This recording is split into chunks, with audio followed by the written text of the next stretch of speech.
The air in the National Archives in Washington, D.C., on that sweltering July afternoon in 1937 was thick with the scent of aged paper. Dust motes dancing in the shafts of sunlight that pierced the high-arched windows. It was a smell Arthur Albright knew intimately, a comforting scholarly aroma that spoke of forgotten histories and untold truths. Arthur, a man of meticulous habits and an almost obsessive dedication to the minutiae of historical record-keeping, ran a gloved hand over the spine of a leather-bound ledger. His spectacles, perched precariously on his nose, reflected the dim glow of the reading lamp on his desk. He was deep into a project, a comprehensive cross-referencing of the 1890 census data with subsequent state and federal records, a task most would find mind-numbingly dull, but which Arthur approached with the zeal of an archaeologist unearthing a lost civilization. For weeks, he had been sifting through box after box of microfilm schedules, comparing names, addresses, occupations, and family structures. The sheer volume of information was staggering, a testament to a nation in rapid expansion. Attempting to quantify its burgeoning population, Arthur found a quiet satisfaction in the order he brought to this chaos in connecting the dots of individual lives across decades. He believed that every name, every entry represented a life lived, a story, however small, that deserved its place in the grand tapestry of American history. It was on a particularly humid Tuesday, the kind where the very air felt heavy and resistant, that he stumbled upon it. A series of census schedules bound together with a brittle, faded ribbon tucked away in a box labeled Miscellaneous Western Territories Unprocessed. The label itself was an anomaly. By 1890, most territories had well-established processing protocols. He carefully untied the ribbon, the paper crackling softly like dry leaves under his touch. The first few pages were standard, detailing small, isolated homesteads in what would soon become Wyoming and Montana. Names like Johnson, Peterson, Smith familiar, unremarkable.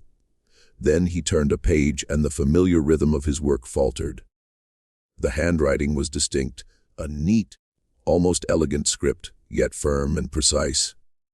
The location listed was Havenwood Settlement, unorganized territory, Wyoming-Montana border. Arthur frowned. He had spent years studying the topography of the late 19th century. The shifting lines of states and territories, the rise and fall of countless frontier towns. Havenwood was not a name he recognized. He consulted his atlases, his gazetteers, his extensive collection of territorial maps. Nothing, no Havenwood, not in any official record, not in any historical survey. It was as if the place simply did not exist. His initial reaction was one of professional curiosity, a puzzle to be solved. Perhaps it was a temporary camp, a logging or mining operation that had since vanished. But as he continued to read, a prickle of unease began to crawl up his spine. The schedules for Havenwood were unusually detailed, listing not just names and ages, but also condition of health, date of arrival, and a peculiar column marked observation status. The entries in this column were almost uniformly active or ongoing. What kind of census recorded observation status?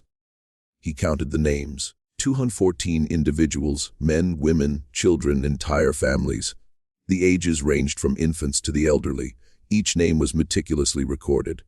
Caleb Miller, Ira Finch, Thomas Davies, Margaret Griggs, Samuel Sutter, William Bowen. They were real people with real ages and real, if somewhat vague, occupations listed as community support or domestic duties. But where were they? And why was there no trace of Havenwood?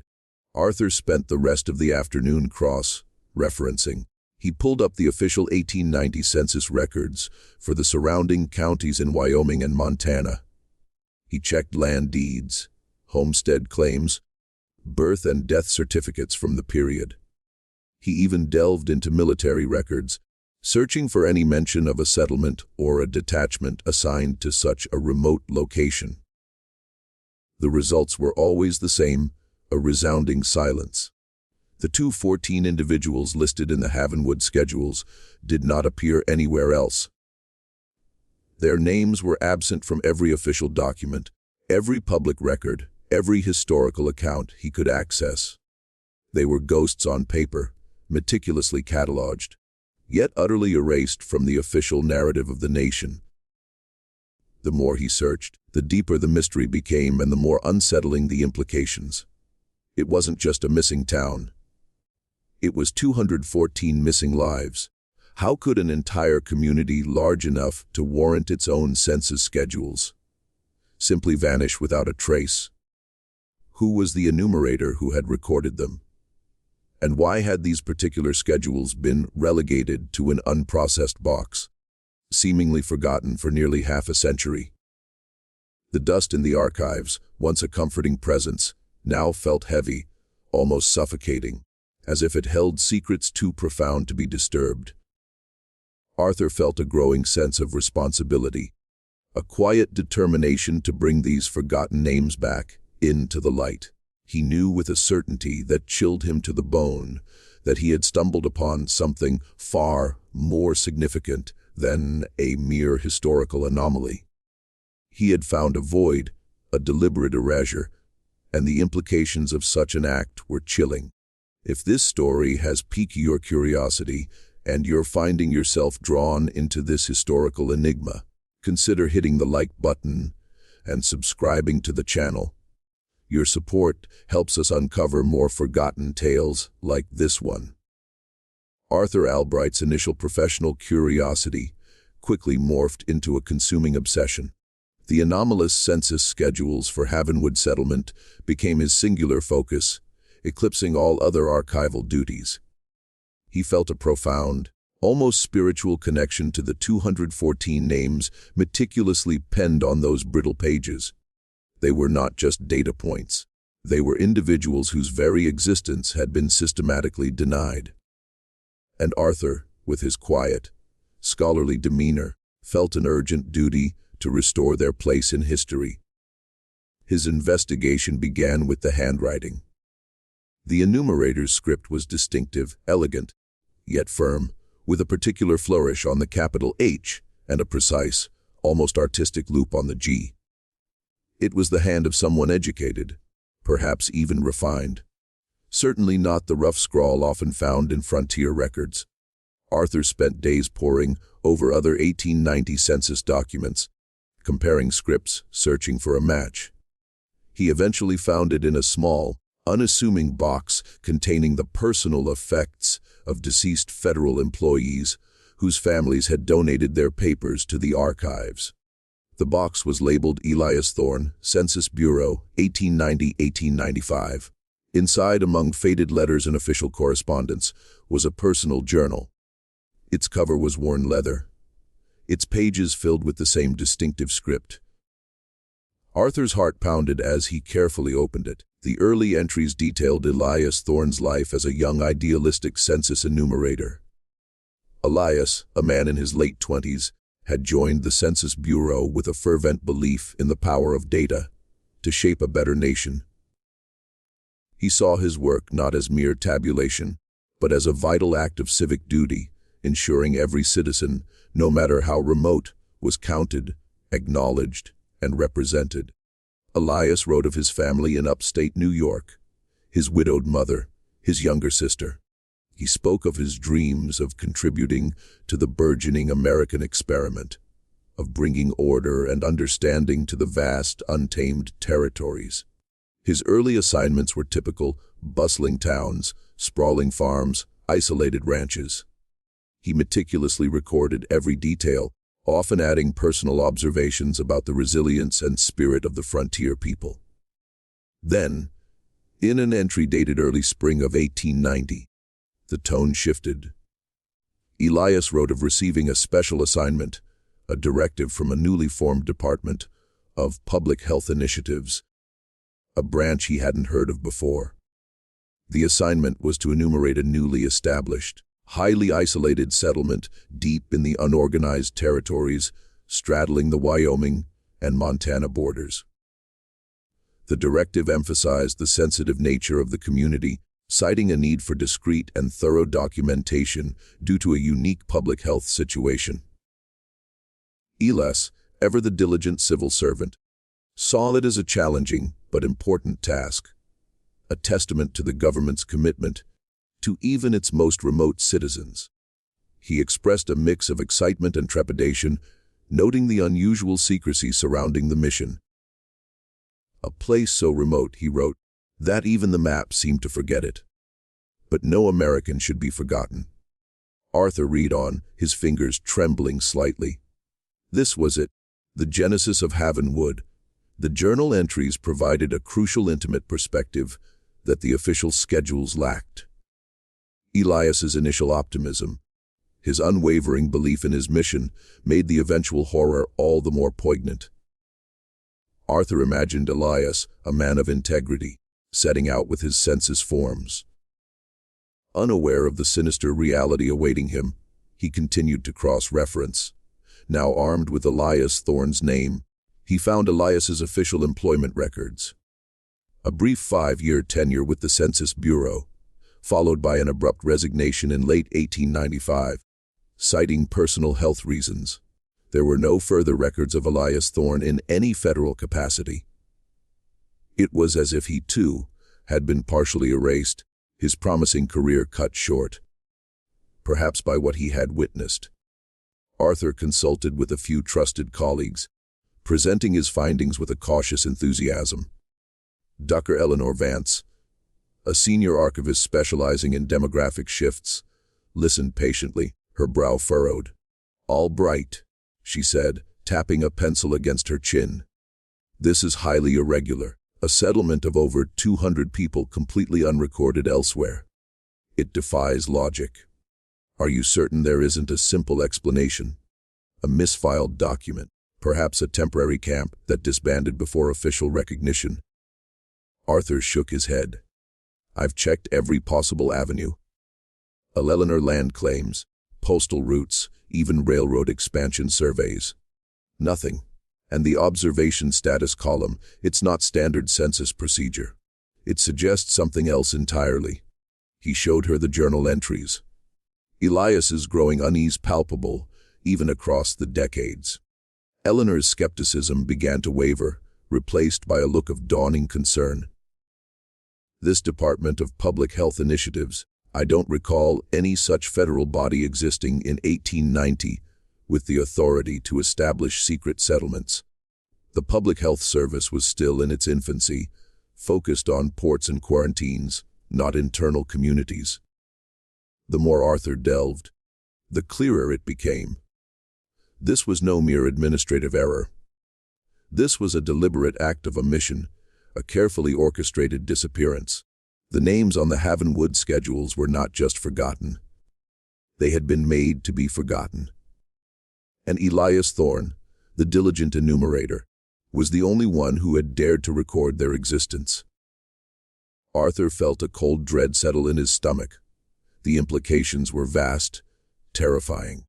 What kind of public health situation would necessitate the complete erasure of an entire community? He knew he had to follow Elias Thorne's journey to understand what he had seen and why he had gone to such lengths to preserve the truth. The journal, now his most prized possession, became his guide. A fragile bridge across time to a forgotten horror. Elias Thorne, a man whose earnestness was as boundless as the western sky, set out from Cheyenne in the spring of 1890. His journey was a testament to the rugged individualism and relentless spirit of the era. Yet, it was also tinged with an unusual sense of foreboding. The instructions he carried were vague, almost deliberately so, directing him to a remote corner of the unorganized territory, a place marked only by a crude X on a hand-drawn map provided by the Public Health Initiatives Office. The official maps, he noted, showed nothing but an expanse of untouched wilderness.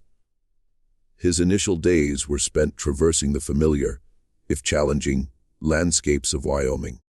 The vast plains stretched out, interrupted by the occasional rise of foothills, the air crisp and clean, Carrying the scent of sage, brush, and distant pine, he rode a sturdy mare packed with his census forms. A change of clothes, basic provisions, and a trusty rifle. He passed through 8 towns, their wooden facades still raw against the elements, and encountered solitary homesteaders, carving out lives from the unforgiving land.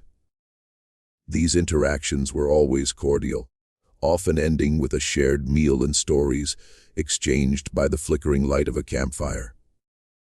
But as he ventured further north and west, deeper into the territory, where the maps grew sparse and the trails faded into game paths, the atmosphere began to shift.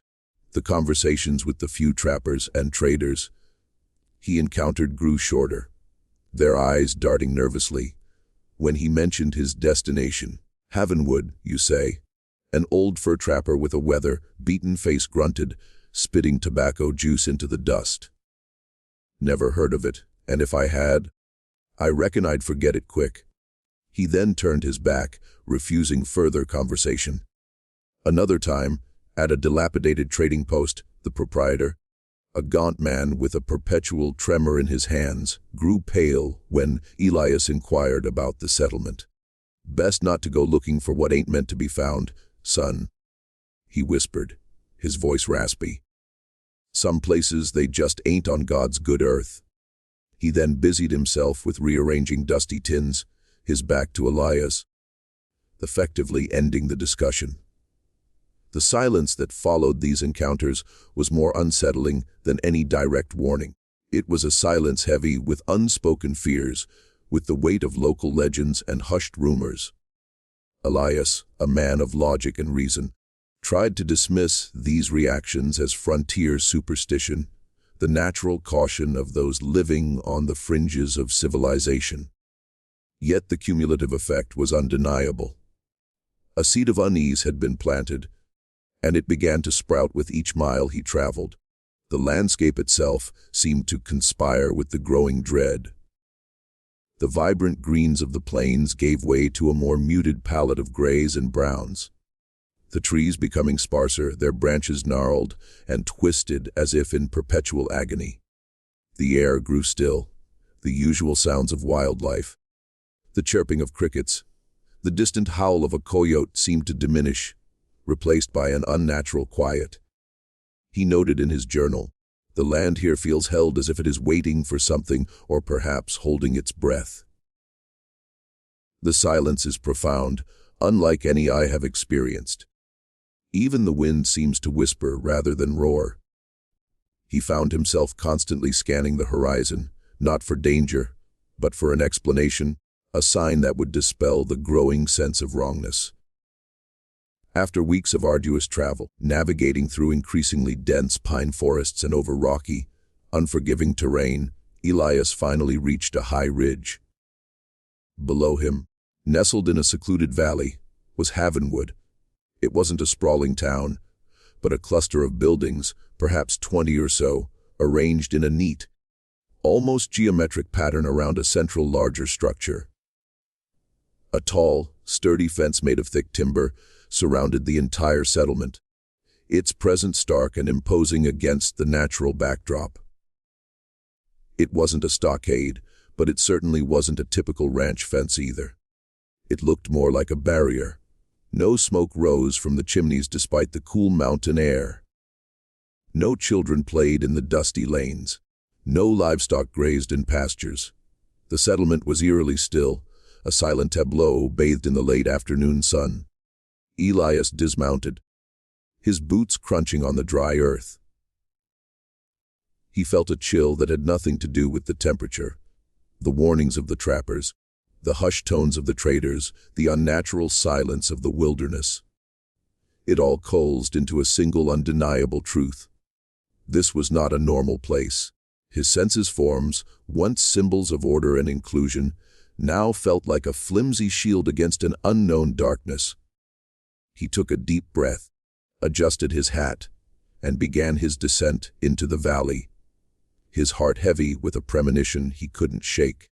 If you're finding yourself on the edge of your seat, wondering what Elias will discover, Don't forget to leave a comment below with your theories.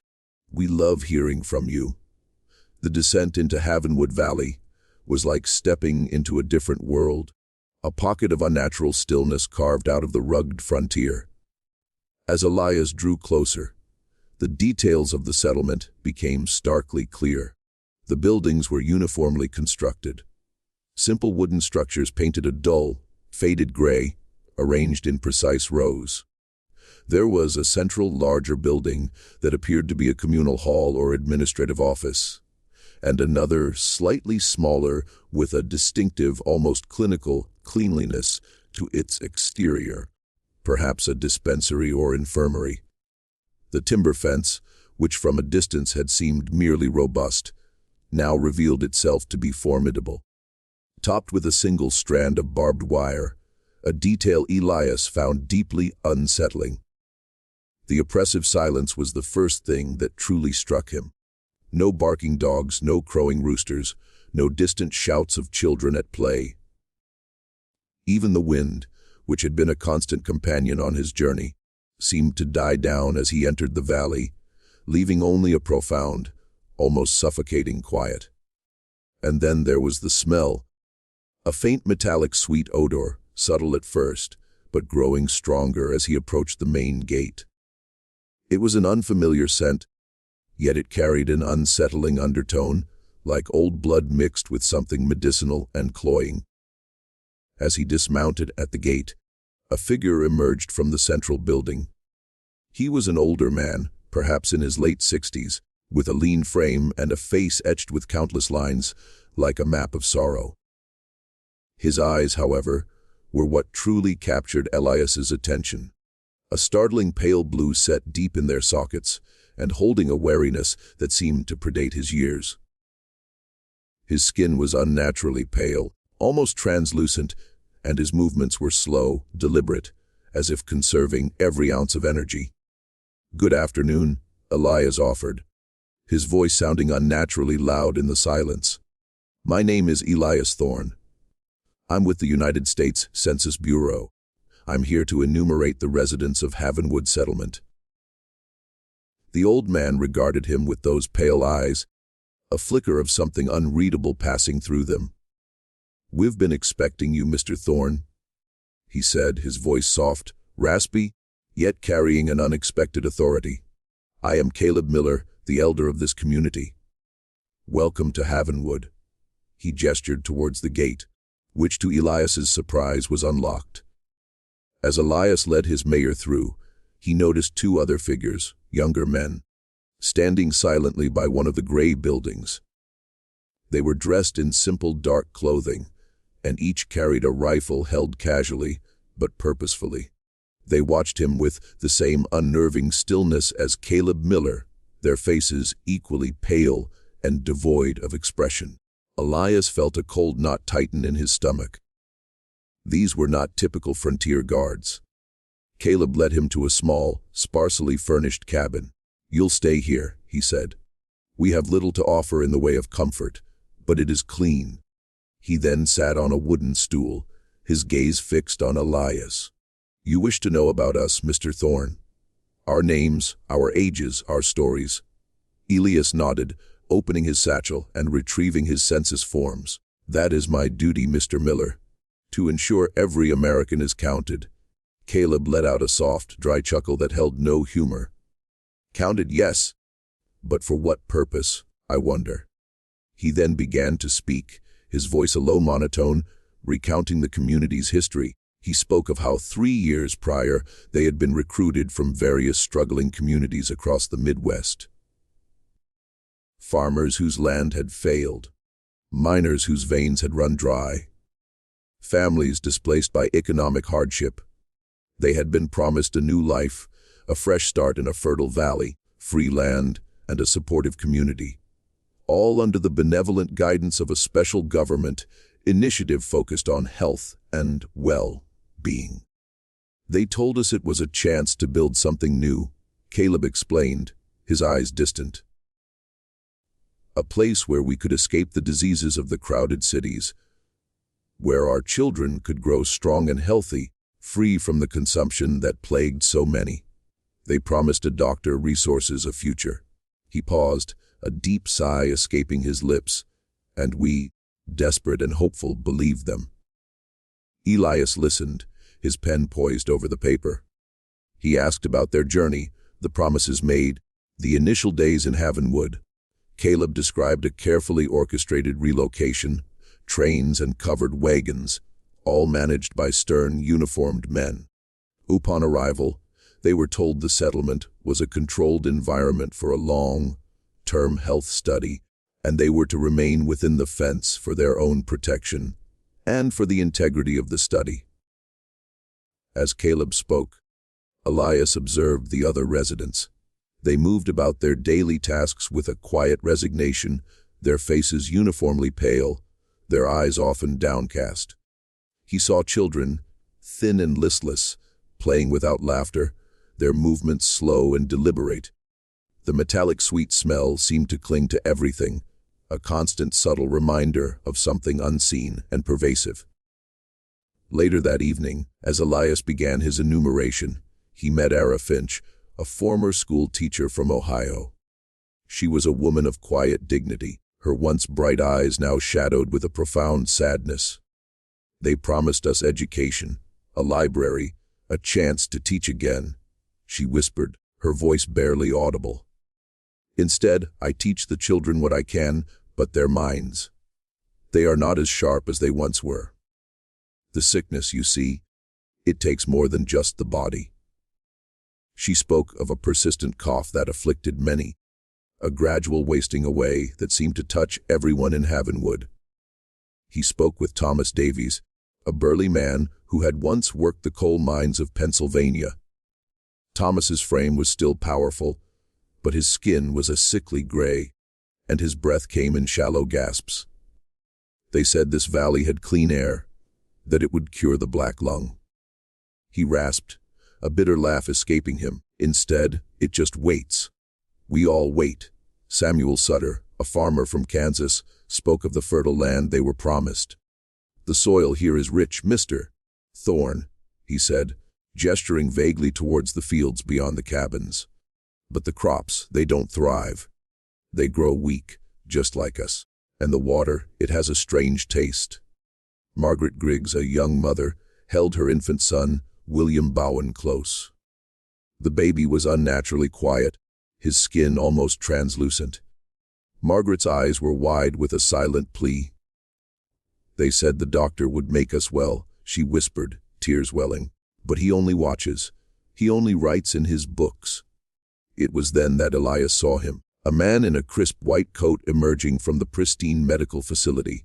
He was tall, with a severe, intelligent face and cold, piercing eyes. This was Dr. Alistair Hicks, the government physician, the architect of Havenwood. He moved with an air of detached authority, observing the residents with a clinical gaze that sent a shiver down Elias's spine. The doctor nodded curtly at Elias, a gesture that felt more like a dismissal than a greeting. As Elias continued to record names, ages, and the vague occupations, the pieces of the puzzle began to fall into place, forming a picture far more sinister than he could have imagined. The unique public health situation was not a cure, but a confinement. The health study was not about healing, but about observation. The fence, the guards, the pervasive pallor, the metallic sweet smell, it all pointed to one terrifying conclusion. The residents of Havenwood were not patients. They were specimens. And Elias Thorne, the diligent census enumerator, had just walked into a living tomb. Elias Thorne, armed with his census forms and a growing sense of dread, continued his enumeration. But his mission had fundamentally shifted. He was no longer merely counting people. He was documenting a crime. Each interview became an act of quiet rebellion, a desperate attempt to gather evidence, to give voice to those who were being systematically silenced. He meticulously recorded every detail, not just the required census data, but also the subtle nuances of their stories, the unspoken fears in their eyes, the physical manifestations of their suffering. He learned that the tuberculosis study was a cruel deception. The residents had been told they were susceptible to a new aggressive strain of consumption, and that Havenwood was a specialized sanatorium, a place where they would receive cutting-edge treatment in a pristine environment. The reality was a stark, horrifying contrast. No treatment was ever administered.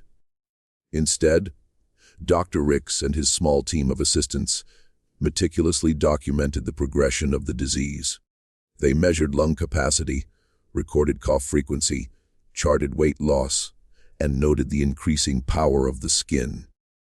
They were not healers. They were observers, their instruments cold and precise, their gazes devoid of empathy. R. Finch, her voice, a fragile whisper, described the daily examinations. They listen to our chests, Mr. Thorne, with cold metal. They take samples of our breath, our blood. They ask us how we feel, but they never offer a remedy. Only more questions, always more questions. She spoke of the children, their small bodies wasting away, their once bright eyes growing dull and distant. They promised us a healthy future, she repeated, her voice breaking. They promised us life. Thomas Davies, his breath now a constant struggle, confided in Elias about the special tonic they were given. It tastes of nothing, Mr. Thorne, he rasped, and it does nothing. It is water, I think. Or worse, something to keep us compliant. He spoke of the guards, the same silent men Elias had seen upon arrival, who patrolled the perimeter and ensured no one strayed from their assigned areas.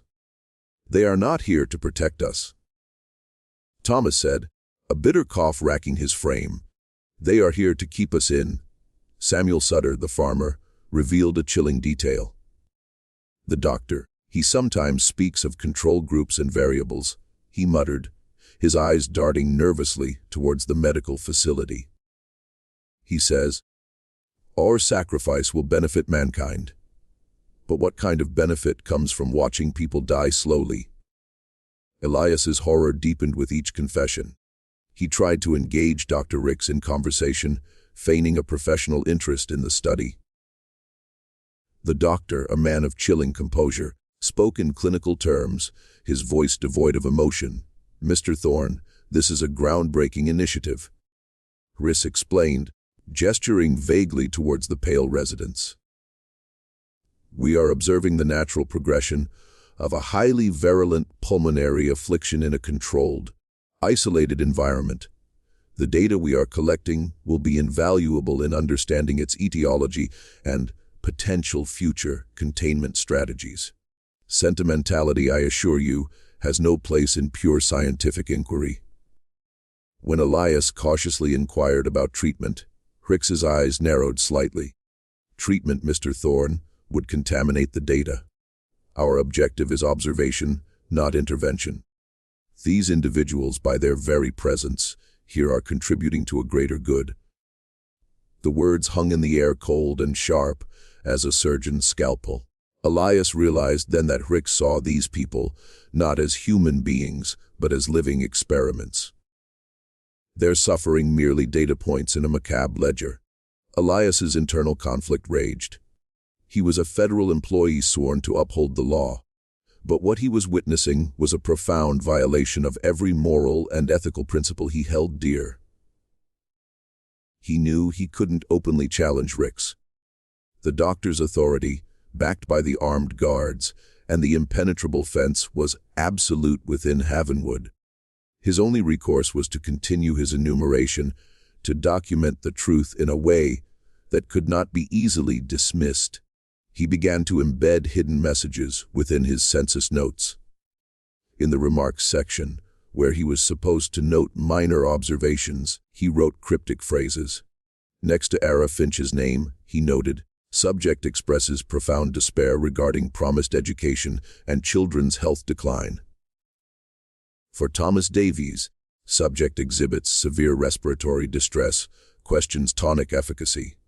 For Margaret Griggs and William Bowen, infant shows extreme pallor, listlessness.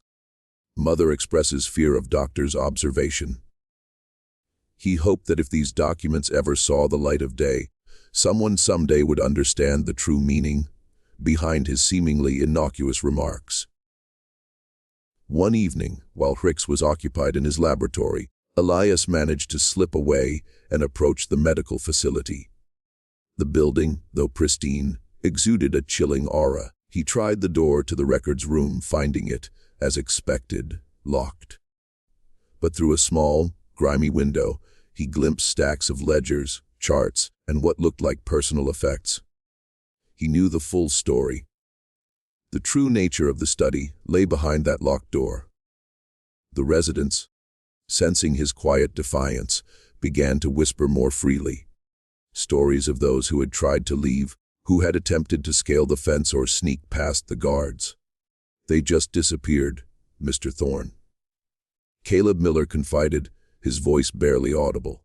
No one ever saw them again. The doctor would simply announce they had been relocated for advanced treatment. But we always knew. The fence, Elias now understood, was not just a barrier. It was a tombstone. The realization solidified Elias's resolve. He would complete his census. Every name, every detail, no matter the risk. He would ensure that these 214 souls, condemned to a slow, observed death, would not be erased from history without a fight. His pen, once a tool of bureaucracy, had become a weapon of truth. If the chilling implications of Havenwood are making your skin crawl, please take a moment to share this video with someone who appreciates a good historical mystery. Let's spread the word about these forgotten stories. The tension in Havenwood was a palpable thing, a heavy shroud that settled over the settlement. Dr. Hicks, with his cold, calculating gaze, had begun to notice Elias Thorne's meticulousness, his unusual depth of inquiry. It was not the perfunctory tabulation expected of a census enumerator. Elias's questions were too pointed, his observations too keen. One afternoon, as Elias was concluding an interview with a frail, elderly woman, Hicks appeared, his presence a sudden, chilling shadow. "Mr. Thorne," he said, his voice smooth as polished stone, "I understand you've been quite thorough in your duties." There was no warmth in his tone, only a veiled threat. "However, I must remind you of the sensitive nature of this facility. Our residents are delicate, and excessive questioning can be counterproductive to their well-being." Elias met his gaze, feigning an air of innocent diligence. "Of course, Doctor. I merely wish to ensure the most accurate possible record. The Bureau prides itself on its comprehensive data collection." He held up his census forms filled with names and numbers, and unbeknownst to Hicks, his carefully coded observations. Hicks stepped closer, his eyes narrowing. "Indeed, but some details, Mr. Thorne, are best left unrecorded. For the sake of national security, and for the integrity of this vital public health initiative, certain anomalies must be overlooked. You understand, and I trust." The implication was clear. Elias was to ignore the true nature of Havenwood, to sanitize his report, or face severe consequences. Elias felt a surge of fear, but he forced himself to remain calm. "I understand the importance of discretion, Doctor," he replied, his voice steady. "My report will reflect the official narrative, of course. However, my personal notes for the Bureau's internal records must be complete. It is a matter of professional integrity." He knew he was treading a dangerous line, but he couldn't back down. He had to protect his true documentation. Hendrik studied him for a long moment, a predatory glint in his eyes. "Professional integrity is commendable, Mr. Thorne, but so is loyalty and silence." He then turned and walked away, leaving Elias with the chilling certainty that he was now under direct suspicion. The remaining days in Havenwood were a blur of quiet desperation.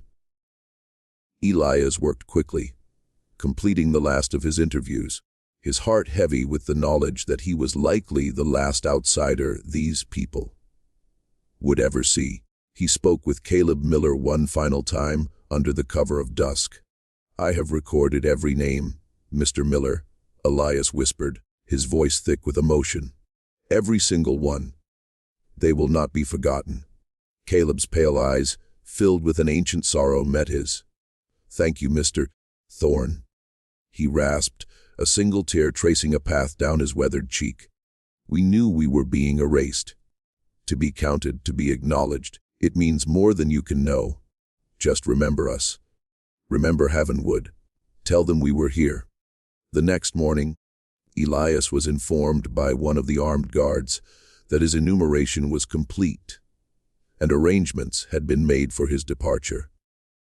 He was escorted to the gate, his satchel containing the precious census schedules, and his journal clutched tightly in his hand. As he mounted his mare, he turned for one last look at Havenwood. The residents stood at their cabin windows, pale faces pressed against the glass, watching him leave. Caleb Miller stood by the central building, a solitary stoic figure, his hand raised in a silent, mournful farewell. The image was seared into Elias's memory, a haunting tableau of quiet suffering. The journey back was fraught with anxiety. Elias constantly looked over his shoulder, convinced he was being followed. He rode hard, taking circuitous routes, avoiding main trails, his mind racing. What would he do with the census? How could he expose the truth without endangering himself and, more importantly, without allowing the government to simply destroy the evidence? Upon his arrival at the Regional Census Bureau office in Cheyenne, he was met not with congratulations, but with a stern summons from a senior official, a Mr. Harrison. Thorne Harrison began, his face grim. We've received a rather concerning report regarding your recent assignment.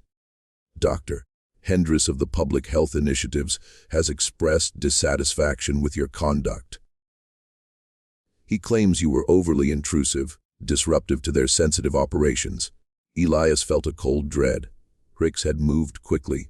Sir, I merely performed my duties as required, Elias stated, trying to keep his voice even. The settlement Havenwood was unusual. The residents were in poor health, and their living conditions were peculiar. Harrison slammed his fist on the desk. Peculiar is not a word we use in official reports. Thorne, Dr. Hicks's project is of the utmost importance to national health. Your job was to count, not to investigate. Furthermore, your schedules for this Havenwood are problematic. There is no official record of such a settlement. It appears to be a clerical error, a misidentification on your part. Elias's blood ran cold. Sir, I assure you Havenwood exists. I was there. I enumerated 21 individuals. He pushed the census schedules across the desk. Harrison barely glanced at them. These names, Thorne, do not appear in any other federal or territorial records. They are, for all intents and purposes, non-existent. You will revise your report. You will remove all mention of Havenwood settlement and its residents. You will submit a corrected schedule indicating that the area was uninhabited. Elias stared at him aghast. But sir, that would be a lie. I cannot erase these people. They are real. Harrison leaned forward, his voice dropping to a menacing whisper. You will, Mr. Thorne, if you wish to retain your position and perhaps your freedom. This is not a request. This is an order from the highest levels. The Department of Public Health Initiatives has considerable influence. Do you understand? Elias understood. He was trapped. He could fight, expose the truth, but he would be ruined, perhaps even silenced permanently.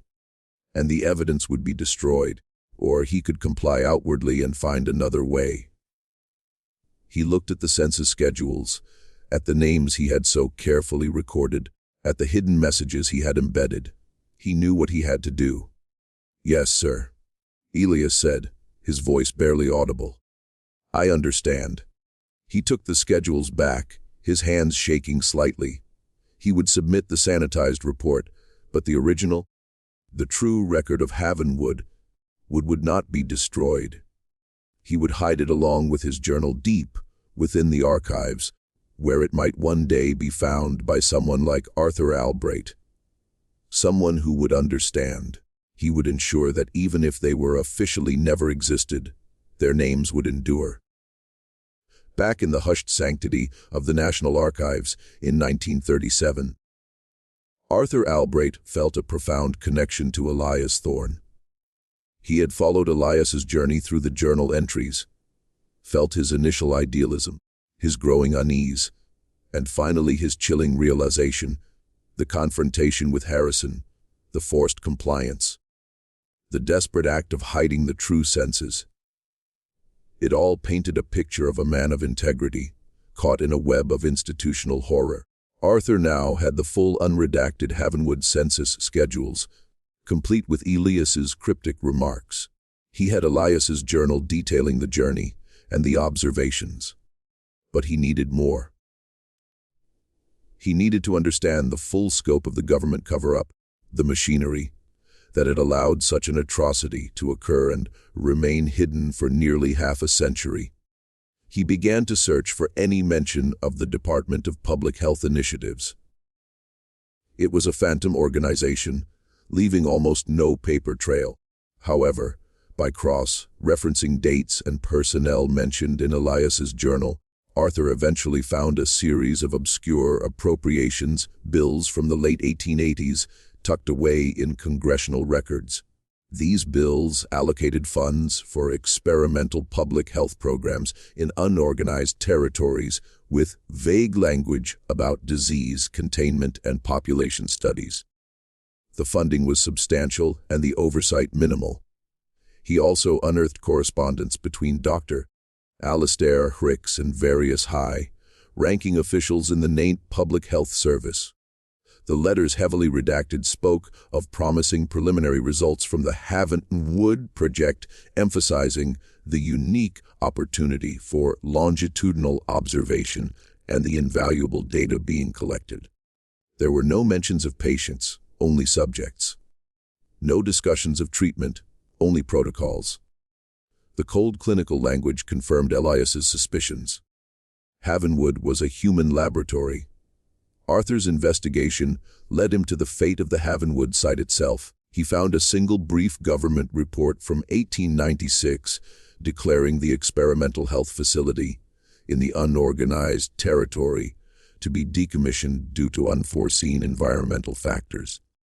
No mention of the residents, no explanation of what happened to them, just a sterile bureaucratic closure. Driven by an insatiable need for answers, Arthur took a leave of absence from the archives.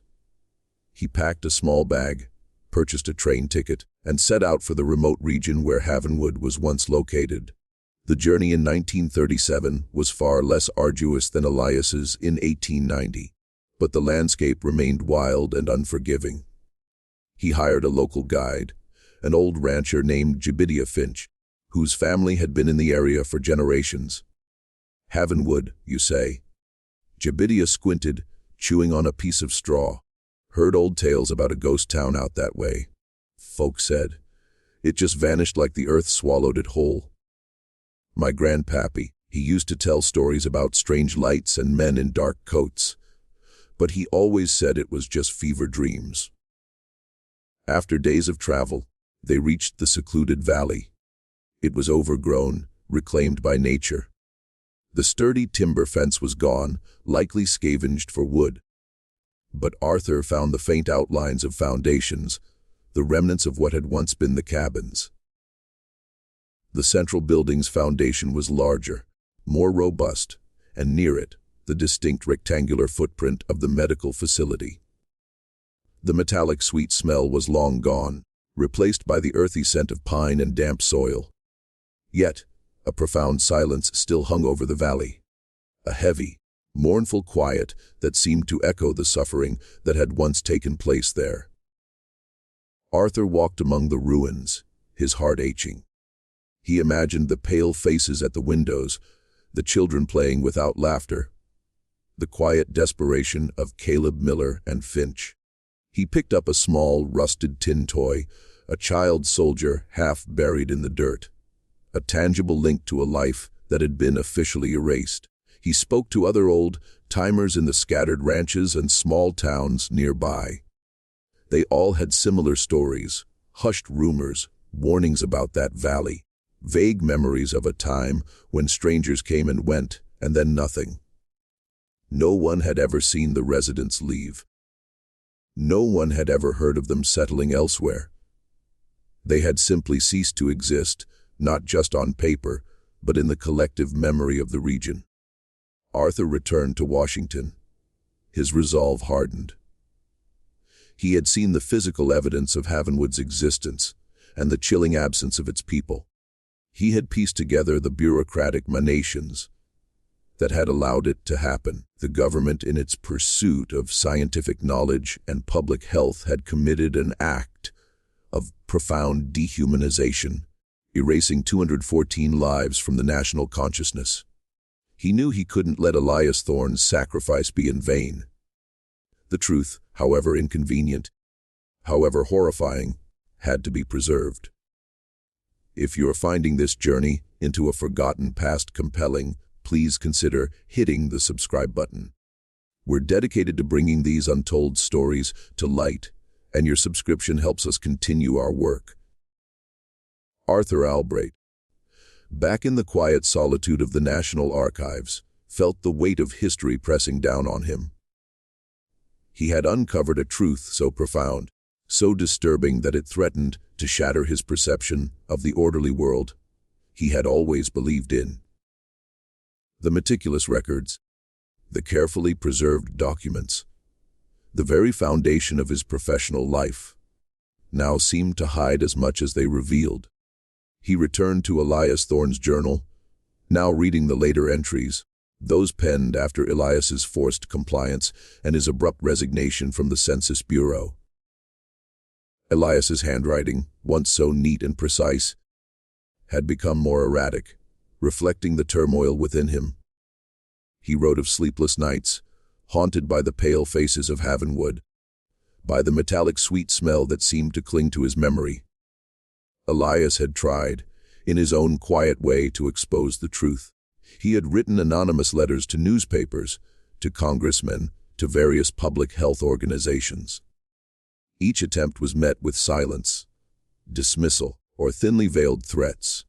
The official narrative crafted by Dr. Hendricks and his powerful patrons was too strong, too deeply entrenched. Elias, a lone voice against a formidable institutional machine, found himself increasingly isolated, his claims dismissed as the ravings of a disgruntled former employee. "They have sealed their fate and ours," Elias wrote in a particularly despairing entry. "The names I recorded, the lives I witnessed are now ghosts, not of the spectral kind, but of the bureaucratic kind, erased by ink and silence. I carry their burden, their forgotten existence, and it is a heavy one." Elias Thorne died in 1920, a relatively young man, his official cause of death listed as pulmonary complications. Arthur couldn't help but wonder if the lingering effects of the Havenwood hair, the psychological toll of what he had witnessed, had contributed to his early demise. Elias had taken the story of Havenwood to his grave, but not before ensuring that the evidence, however hidden, would survive. Arthur now faced his own moral dilemma. He held in his hands the undeniable proof of a horrific government experiment, a deliberate act of human erasure. He had the original census schedules, Elias's journal, and the corroborating, albeit heavily redacted government documents. He could expose it all, bring the truth to light, perhaps even spark a national scandal. But what would be the cost? Would anyone believe him? Would the powerful forces that had orchestrated Havenwood simply bury the story again, perhaps even more thoroughly this time? And what would happen to him? A quiet archivist challenging the very institutions he served. He thought of Elias Thorne, a man who had tried to fight and had been broken by the system. Arthur realized that a direct confrontation might only lead to the destruction of the evidence and the permanent silencing of Havenwood's story. His duty, he concluded, was not to shout the truth from the rooftops, but to safeguard it, to ensure its survival for a future generation, when perhaps the world would be ready to listen. Arthur spent weeks meticulously organizing the Havenwood documents. He created a new highly obscure classification code, one that would be almost impossible to stumble upon without specific knowledge. He cross-referenced it with a series of seemingly unrelated, innocuous documents, creating a labyrinthine trail that only he and perhaps a handful of future, equally meticulous archivists could ever hope to navigate. He placed the original census schedules, Elias's journal, and the supporting evidence into a specially constructed fireproof container. And then, with a heavy heart, he filed it away in a remote, rarely accessed section of the archives. He knew it was a gamble. He was entrusting the truth to the future, to the hope that someone someday would follow the breadcrumbs he had laid. He was creating a hidden archive within the archive, a silent testament to the 214 souls who had officially never existed. He reflected on the chilling capacity of institutions to erase, to deny, to rewrite history for their own purposes. Havenwood was not just a place. It was a chilling reminder of the fragility of human existence in the face of unchecked power. If this journey, through a hidden chapter of history, has left you with a sense of unease and wonder, please consider leaving a comment below. What are your thoughts on Arthur's decision? Would you have done the same? Arthur Albright, now an older man, his hair silvered and his spectacles thicker, would often find himself gazing at the vast, silent rows of archived documents. He had continued his work at the National Archives for decades. A quiet guardian of history, but the memory of Havenwood never faded. The 214 names meticulously recorded by Elias Thorne remained etched in his mind, a constant haunting reminder of the lives that had been systematically erased. He never spoke of Havenwood to anyone, not directly. The secret was too heavy, too dangerous, too profound. He had done what he believed was right. He had preserved the truth, hidden it in plain sight, ensuring that it would not be lost forever. He often wondered if his hidden archive would ever be discovered, if another meticulous soul decades or even centuries later would stumble upon the anomalous census schedules and follow the trail he and Elias Thorne had laid. The official records of the United States of America, the grand narrative of its growth and progress, continued to omit Havenwood. The maps remained blank where the settlement once stood. The 214 individuals, men, women, and children remained officially never existed. Their stories, their suffering, their quiet dignity in the face of an unspeakable horror were known only to a handful of men across time, and now to the silent, dusty shelves of the National Archives. Arthur understood that the horror of Havenwood was not in any supernatural manifestation, but in its chilling plausibility. It was the horror of bureaucracy, of scientific ambition untempered by ethics, of the cold, calculated decision to sacrifice human lives for data, and then to erase all evidence of their existence. It was a testament to the fact that sometimes the most terrifying monsters are not mythical beasts, but the systems and institutions created by man himself. He would sometimes imagine Elias Thorne riding into that silent valley, his heart full of purpose, only to discover a living tomb. He would imagine Caleb Miller, his pale eyes filled with ancient sorrow, asking to be remembered. And he would imagine the children playing without laughter, their small bodies slowly succumbing to a disease that was never meant to be cured, only observed. As the sun set over Washington, D.C., casting long shadows across the marble halls of the archives, Arthur Albright would close his ledger, his work for the day complete. He knew that somewhere in the vast, untamed wilderness of the American West, a valley lay silent and overgrown, its secrets buried deep beneath the earth. And somewhere within the labyrinthine depths of the National Archives, a forgotten census, a testament to 214 lives, lay waiting to be truly discovered. A haunting whisper from a past that refused to be entirely erased. The question lingered, a chilling echo in the quiet halls. How many other Havenwoods? How many other communities of people who officially never existed still lay hidden, waiting for their truth to be unearthed? The silence of the archives held countless stories, and some, like Havenwood, were best left undisturbed, yet desperately needed to be.